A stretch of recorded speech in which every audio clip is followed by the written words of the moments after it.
You know, if I had a nickel for every time there was a romance anime involving a deaf girl, I'd have 2 nickels, which isn't a lot. But it's weird that it happened twice. We obviously can't forget what I consider to be one of the greatest anime movies of all time, A Silent Voice by the legendary Kyoto Animation, but the start of 2024 gave us a new and unforgettable romance anime experience in A Sign of Affection. This time in a package that's a lot less sad and very emotionally heavy, and a lot more lighthearted.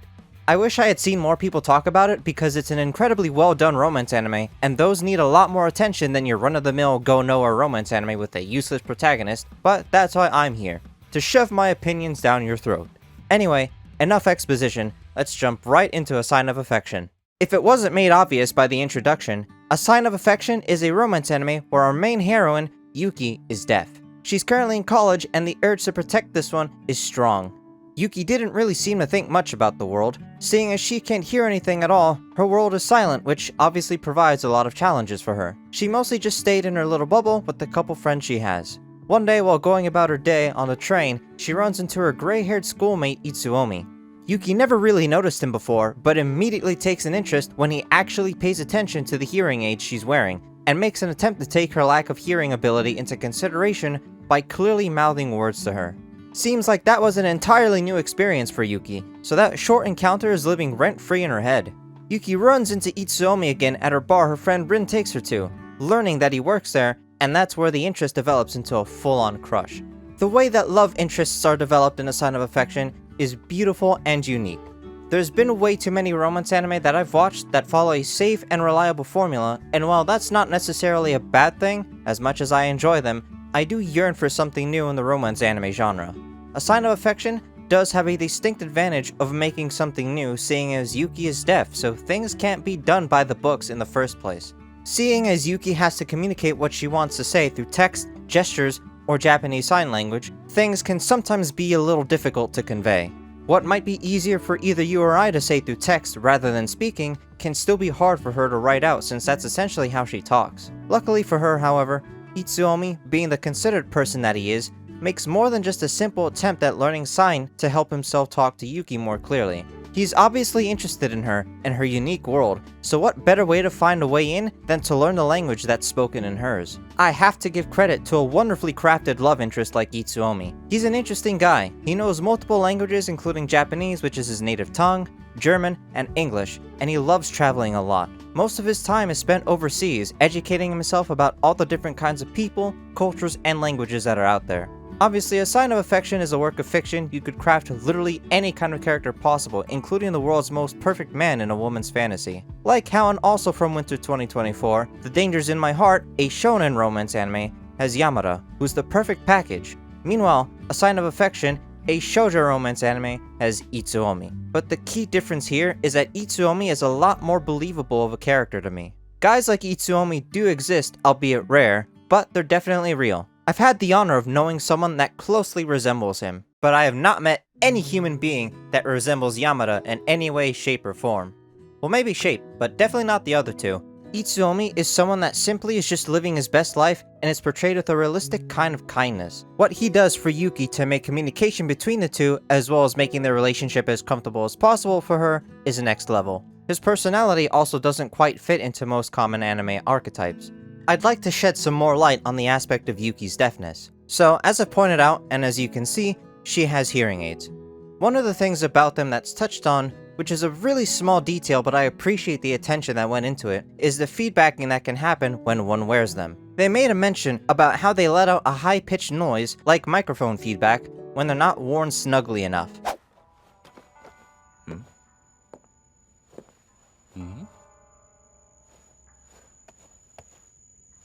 Your aid is ringing. I'm not even going to begin to try to compare myself with someone like Yuki, but I do have some deafness in my right ear specifically, which, on rare occasions, requires me to wear a hearing aid, and other people noticing your hearing aid feedbacking can be a little bit embarrassing. At least for me.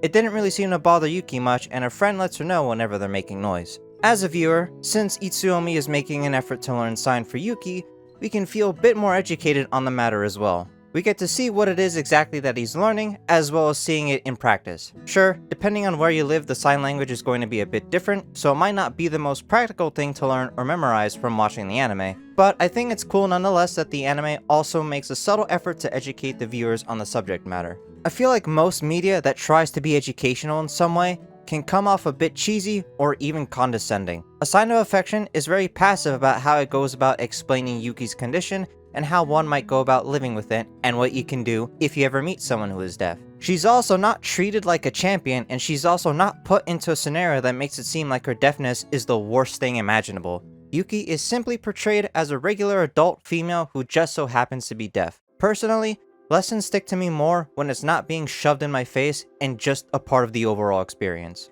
In its unique premise, I appreciate that A Sign of Affection doesn't really rely on tropes most of the time. Sure, the anime definitely has a lot of aesthetic choices that seem to be in the realm of the moe trope from time to time, but it's such an insignificant detail in the grand scheme of things. To be fair though, I'm also a fan of moe blob stuff too, so it's not like the faces being made in a more moe looking art style would even be much of a bother to me. But despite that, the thing that stands out the most is the adult cast. A vast majority of anime uses middle school or high school age characters and settings to tell their stories. This is by no means news, but it's rare to see an anime stray away from that. I'm pretty sure Yuki is the youngest, seeing as she's 19 and unable to drink at the bar whenever she goes, but everybody else is a bit older and they're all in college. The college itself is rarely ever a focus though.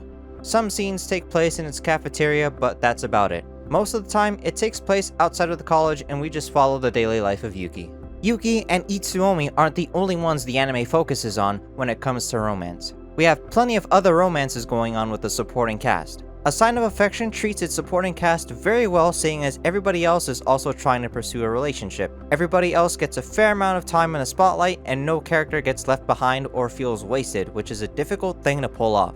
The way the romances are handled is also realistic and are based on issues one might run into when trying to date someone, such as age, blind obsession, hesitation, and unrequited love. Each of these themes are explored in a way that's relatable and that's easy for the viewer to insert themselves into.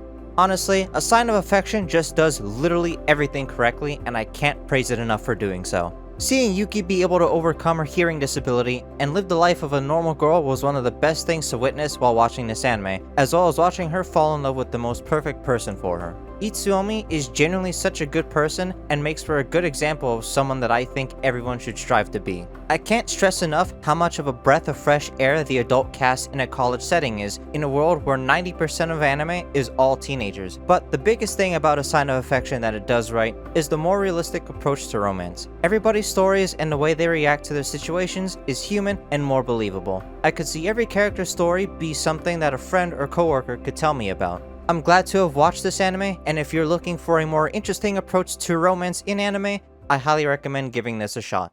So, that about sums up what I have to say about A Sign of Affection. It was great from start to finish, and an overall great romance anime. Here's to hoping we get more like it in the future. If you already have watched this anime, what are your thoughts on it? Did you find the romance realistic like I did? And if you haven't seen it, are you gonna go watch it? I'd like to hear what you all have to say, so leave your thoughts in the comments below. Until next time, see ya!